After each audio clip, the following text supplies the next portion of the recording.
You conducted the investigation. Who was responsible? I don't have that name, sir. I don't remember, to be honest with you. You don't remember again? I don't recall. I don't recall. I never said I didn't do anything wrong. I have not violated any IRS rules or regulations. I'm not personally responsible. I will not answer any questions or testify today. My question isn't about who's going to resign. My question is, who's going to jail over this scandal?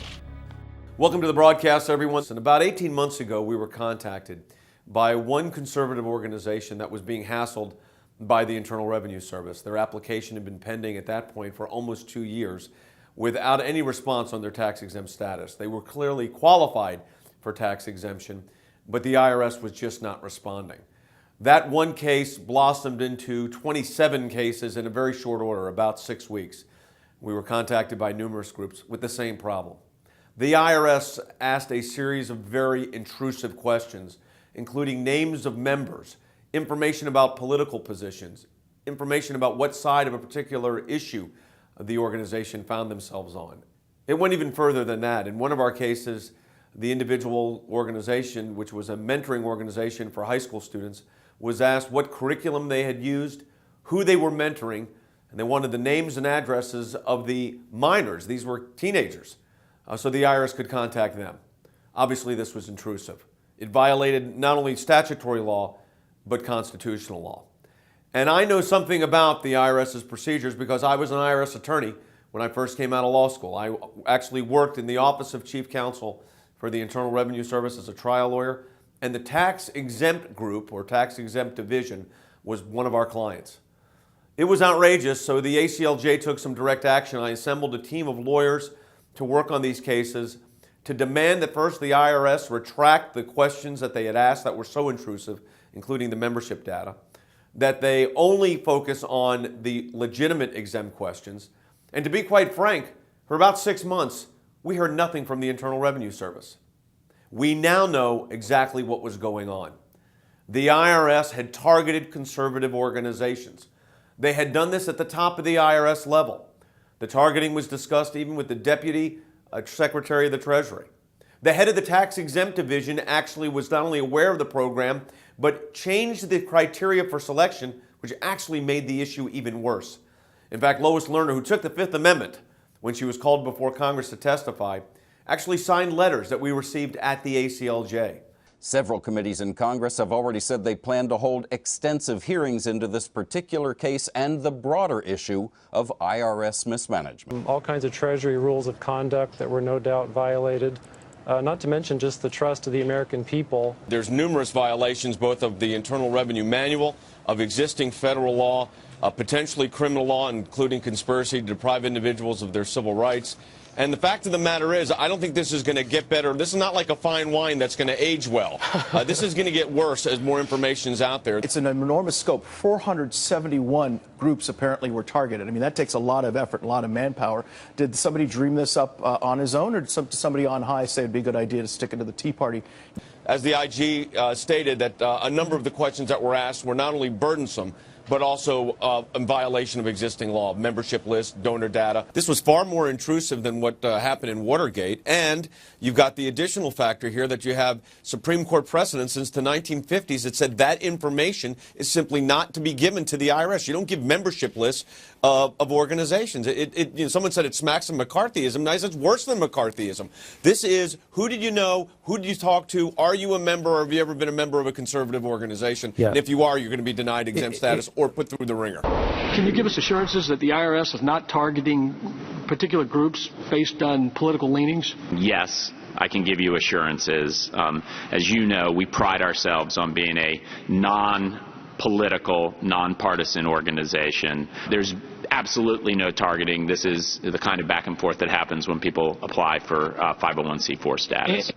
You didn't mention targeting based on ideology. You didn't mention targeting based on buzzwords like Tea Party or Patriots or 9/12. You knew that, but you didn't mention this to the committee. Do you not think that that's a very incomplete answer?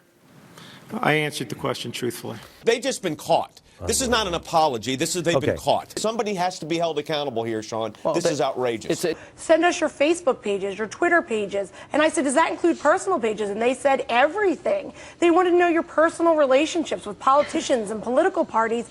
We had to, again, tell the IRS why these questions were unconstitutional, illegal, and inappropriate to be asking. I don't care if you're a conservative, a liberal, a Democrat, or a Republican.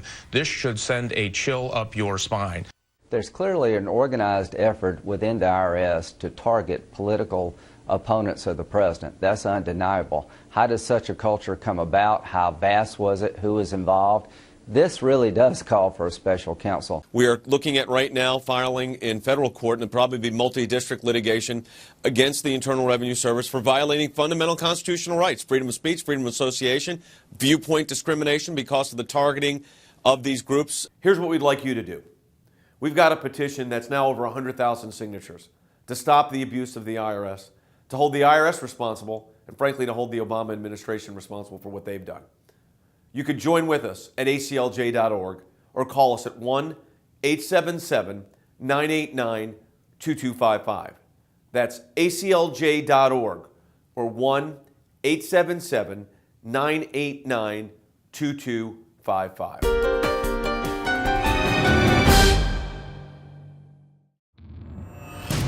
The scandal inside the Internal Revenue Service gets worse every day. New revelations show a growing scandal involving the IRS intentionally targeting conservative groups since at least 2011. Groups with the words Tea Party or even Patriot in their names were singled out and faced intrusive and intimidating questions that violated their First Amendment rights. What's worse, that abuse is still ongoing. It's time for those inside the Obama administration to be held accountable. Even President Obama has refused to answer specific questions about what he knew and when. The ACLJ has gone to federal court and filed a lawsuit against the IRS on behalf of a number of conservative organizations. Those responsible need to be held accountable.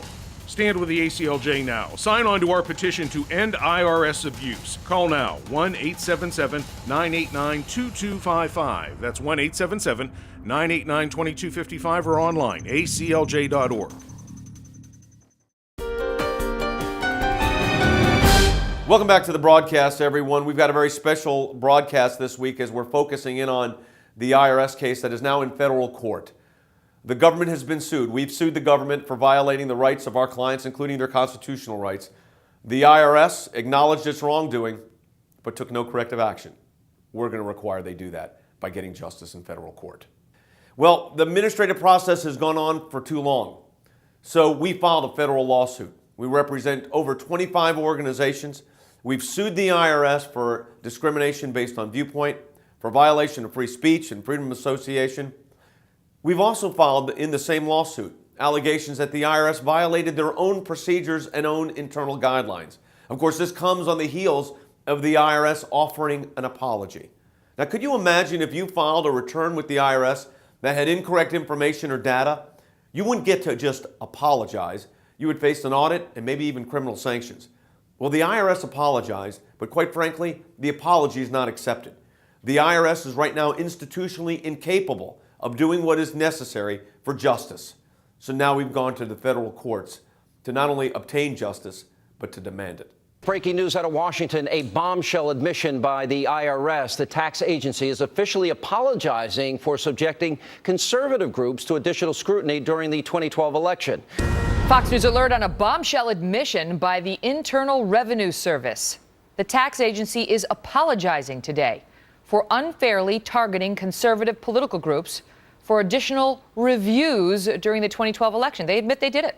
This is a letter from the Internal Revenue Service, Megan. This letter is from the Washington, D.C. office of the Internal Revenue Service. It's involving one of our clients in Albuquerque, New Mexico. It is signed by not just an agent, but a tax law specialist who is a lawyer with the Internal Revenue Service. So this whole notion that this is some limited, low-level staff, that is over with. This is out of Washington, D.C. This is not over. We're sending out a letter to the Internal Revenue Service and to the Chief Counsel on Monday demanding that the remainder of our clients that are affiliated with either Tea Party groups or conservative organizations be granted their exemption immediately.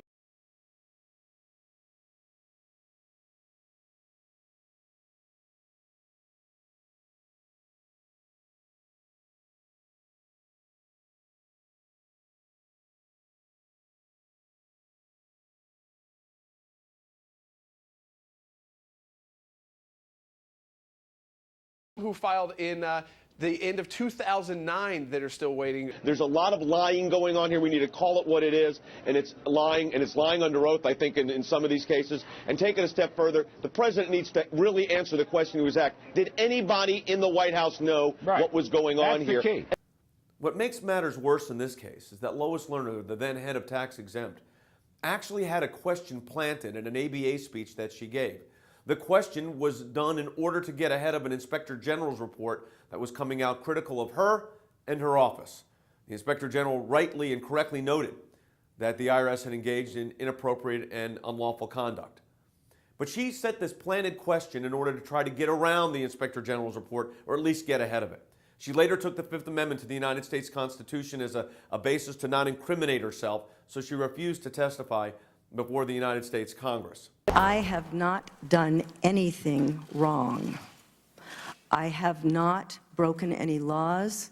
I have not violated any IRS rules or regulations, and I have not provided false information to this or any other congressional committee. After very careful consideration, I've decided to follow my counsel's advice and not testify or answer any of the questions today. I mean, this is one of the key links. And Lois Lerner, people need to understand this.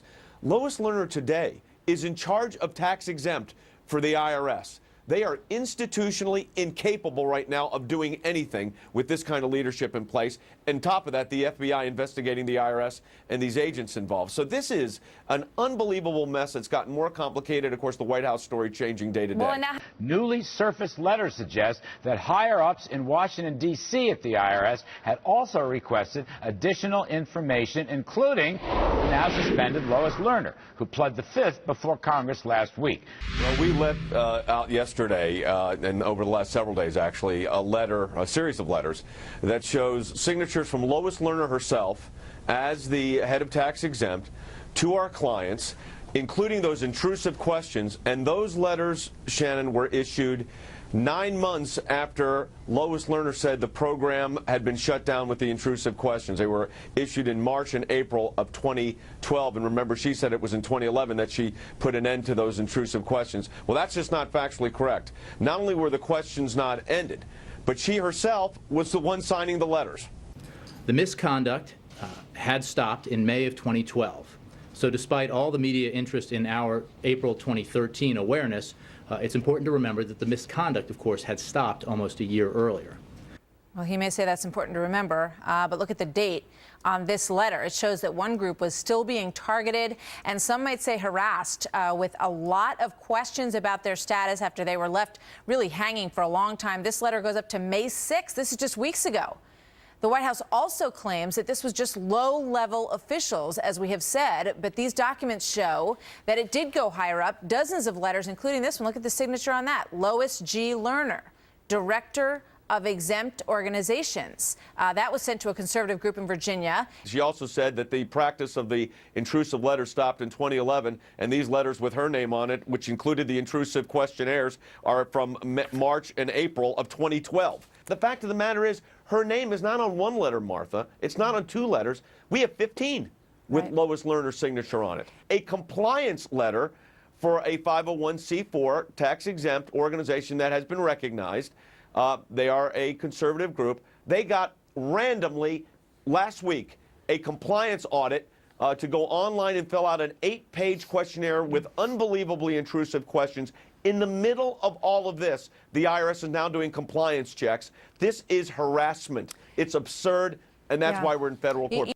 But all this took place when Lois Lerner and the White House, Jay Carney, the spokesperson, said that all of these activities stopped in March of 2012. We've got 2 responses to that. Number one, the letters did not stop in March of 2012.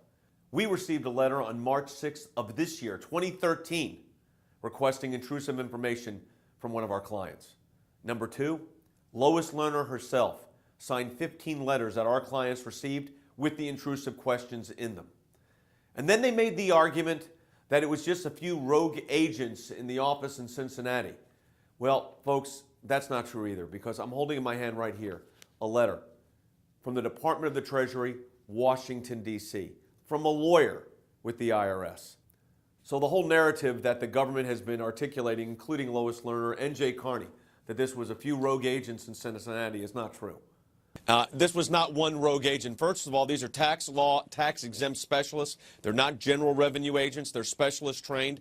No one agent or two agents or a half dozen agents could decide to consolidate a group of audits like this, nor could they have drafted those form letters that were called form letters, the ones that had the 19 subparts, 19 or 20 questions with 8 subparts. Those were reviewed by group managers at a minimum, probably higher than that. When they first talked about this, they said this was all localized in the Cincinnati office. Well, we knew immediately that wasn't true because we had received correspondence from 2 offices in California, from the Cincinnati office that they were blaming for the whole problem, and also from Washington, D.C., where Treasury Maine is. So this is something we knew had been going on from coast to coast, communicating with IRS offices from coast to coast, and the apology was something that was merely a partial confirmation of what we already knew, and we knew it was going to get worse rather than get better. We put out a letter, a demand letter today, giving the IRS until this Friday to recognize the 10 remaining groups that we represent that they have not granted exemption status for. So the clock is ticking for the IRS.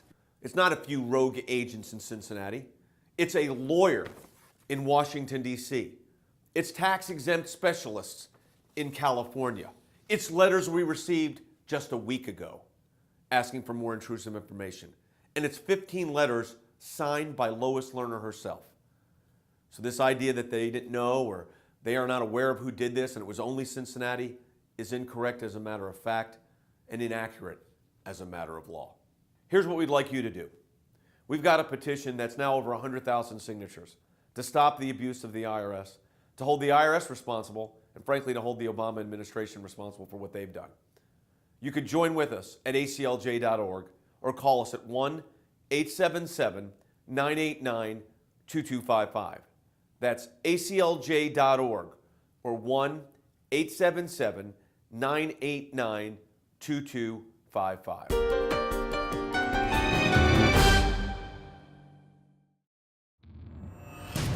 The scandal inside the Internal Revenue Service gets worse every day. New revelations show a growing scandal involving the IRS intentionally targeting conservative groups since at least 2011.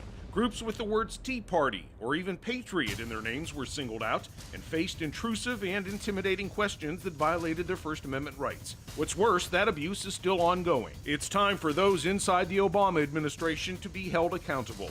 Even President Obama has refused to answer specific questions about what he knew and when. The ACLJ has gone to federal court and filed a lawsuit against the IRS on behalf of a number of conservative organizations. Those responsible need to be held accountable.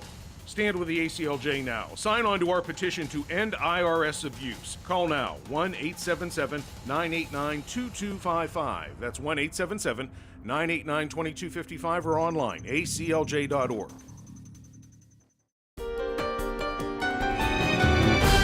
Welcome back to the broadcast, everyone. This is a very special broadcast this week. We're dealing with our lawsuit against the IRS originating out of an attempt by the IRS to target conservative and Christian organizations. You know, in one case, they actually wanted to know the contents of the pro-life group's prayers. That's what they asked. In fact, that came up at a congressional hearing. Take a listen. I got to tell you, I was shocked on Friday. I was really rocked when the Illinois congressman, brought out the letter to the IRS to the Coalition for Life in Iowa and said the IRS asked them in writing to tell us what your members pray for. That takes it to a different level for me. We try to resolve this matter administratively. When news first broke that the IRS offered its apology, I sent a letter to the Chief Counsel of the IRS, to the Secretary of the Treasury, to Lois Lerner, to all of the agents involved in the cases that we represented, the 27 clients we had, and the 10 outstanding applications. And I asked for something very simple. I said, for the 10 outstanding cases that we have, simply grant their status. The IRS admitted they engaged in unlawful targeting. The response I got from the IRS? Well, it was actually no response. The IRS did not respond at all. That left us with no choice but to file an action in federal court. As I'm coming to you today, I filed in the U.S. District Court for the District of Columbia this federal lawsuit against the IRS. It's about an inch thick. It names a lot of individuals that were responsible for this, And some individuals we've named as unknown because we don't know exactly who else was involved in this. We're going to get to the bottom of this, but it's taking federal court action to do it. This has been an intense effort. As I mentioned earlier, I was actually with the Office of Chief Counsel for the IRS, the group we're suing now, when I first started my legal career. I'm heading up a legal team of 5 lawyers that are experts in federal litigation. This is going to be a massive undertaking. In fact, it already has been. We have one lawyer that's strictly dealing with the agents. We have another lawyer that's strictly dealing with putting the complaints together. Actually, that's a team of 2 lawyers. Then my team is actually heading up the litigation, which will include the discovery, the depositions, the interrogatories, the ongoing motions that will be argued in federal court, and then ultimately, of course, the trial. We've committed thousands of hours to this endeavor already, and frankly, we have not even begun in this fight for justice. The White House spokesperson, Jay Carney, has changed his storyline at least 3 times. He's changed the dates in which information was known. He first said that no one inside the White House was aware of it until the Inspector General's report came out. That was incorrect. In fact, that was a lie. If it is true that there was a knowing effort to target specific organizations, as reported conservative organizations, that would be outrageous in the president's view, and there should be. I've got letters signed by Lois Lerner to our client. In fact, 15 letters from Lois Lerner. And Jay Carney keeps saying this, and you almost feel horrible for him, because I'm sure he's getting his information for somebody, but saying that the letters stopped and the approach stopped in May of last year. We received a letter just May 6th of this year with more intrusive questions from one of our clients. That is not a Tea Party group, but they've been caught up in this net of conservative organizations, and they were asking them for the copies of the curriculums they utilized and the students that they met with. This is a deep problem, a serious problem. The apology was a planted question, and I think it's just gotten from bad to worse. The Chief Counsel, the White House Counsel, the Office of Chief Counsel of the Internal Revenue Service, the Deputy White House Counsel, the Deputy Chief of Staff, and the Chief of Staff were all aware of the impending Inspector General's report. But I think what was most troubling was when the President of the United States was asked the question, Mr. President, can you assure us that no one inside the White House knew about what was going on at the IRS until the April 22nd disclosure? He said, well, I'll answer that question. No one was aware of the Inspector General's report. But you'll see, that was not the question the President was asked. And he could not answer that no one was aware inside the White House of what was going on, because the fact of the matter was, individuals, including his Chief of Staff, knew exactly what was at stake and exactly what the IRS was doing. Mr. President, I want to ask you about the IRS. Can you assure the American people that nobody in the White House knew about the agency's actions before your counsel's office found out on April 22nd? And when they did find out, do you think that you should have learned about it before you learned about it from news reports, as you said last Friday? And also, are you opposed to there being a special counsel appointed to lead the Justice Department investigation? Well, with respect to the IRS, I spoke to this yesterday. My main concern is fixing a problem. And we began that process yesterday by asking and accepting the resignation of the acting director there. We will be putting in new leadership that will be able to make sure that following up on the IG audit, that we gather up all the facts, that we hold accountable those who have taken these outrageous actions. As I said last night, it is just simply unacceptable for there to even be a hint of partisanship or ideology when it comes to the application of our tax laws. Let me make sure that I answer a specific question. I can assure you that I certainly did not know anything about the IG report before the IG report had been leaked through the press. Here's the really scary part of all this. It's the IRS and 15,000 new Internal Revenue Service agents that are charged with enforcing Obamacare. After this disaster for the IRS, and frankly disaster for the American people, with targeting by the IRS of conservative groups, with the FBI investigating the IRS, with the IRS head of tax exempt taking the Fifth Amendment, and now we're going to entrust the IRS to enforce Obamacare. That in and of itself is enough to cause us to continue this effort to stop the abuse at the IRS, targeted at the American people. The IRS acknowledged through Lois Lerner and the planted question, the fake question, it wasn't a real question, they did this to get ahead of this report. The IRS acknowledged that they engaged in unlawful activity, that they targeted conservative groups based on their names and what they were saying. That's called viewpoint discrimination. I've argued 2 cases at the Supreme Court of the United States involving viewpoint discrimination. We won them both. One of them 8-1, the other one unanimous. The court is not going to allow a government agency to engage in viewpoint discrimination against American citizens, but it's going to take court action to get the just result. 2 things need to happen. Number 1, the IRS needs to grant the tax exemption for the 10 clients that are now pending, and probably a dozen more that we don't even know about. Number 2, our clients have suffered real harm. Many of them lost grants that they were entitled to if they obtained their C4 status, their tax-exempt status. Because the IRS refused to act, they lost grants. Some have incurred accounting fees when they first processed the application. Now, at the ACLJ, we don't charge for legal services, but these clients incurred expenses before we got involved. And number 3, really what needs to happen is the IRS also needs to change its policies. A court needs to issue an injunction telling the IRS not only did they do wrong by the American people, but they violated the law, and they will never be able to do that again. And it's going to take a declaratory judgment and an injunction to ensure that the IRS is ultimately held accountable. I want to encourage you as we close this broadcast out to take direct action. Support our work at the ACLJ. Help us maintain the vigilance needed in the courtroom.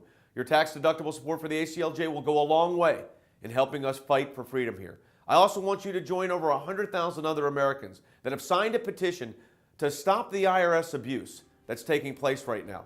You know, it really doesn't matter if you're a Republican or Democrat or Independent. No one in America should be targeted because of their views. You can do so by going to aclj.org or simply calling us at 1-877-989-2255. It's aclj.org or 1-877-989-2255. We'll talk to you next week.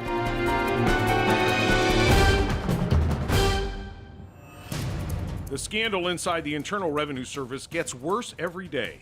New revelations show a growing scandal involving the IRS intentionally targeting conservative groups since at least 2011. Groups with the words Tea Party or even Patriot in their names were singled out and faced intrusive and intimidating questions that violated their First Amendment rights. What's worse, that abuse is still ongoing. It's time for those inside the Obama administration to be held accountable. Even President Obama has refused to answer specific questions about what he knew and when. The ACLJ has gone to federal court and filed a lawsuit against the IRS on behalf of a number of conservative organizations. Those responsible need to be held accountable. Stand with the ACLJ now. Sign on to our petition to end IRS abuse. Call now, 1-877-989-2255. That's 1-877-989-2255 or online, aclj.org.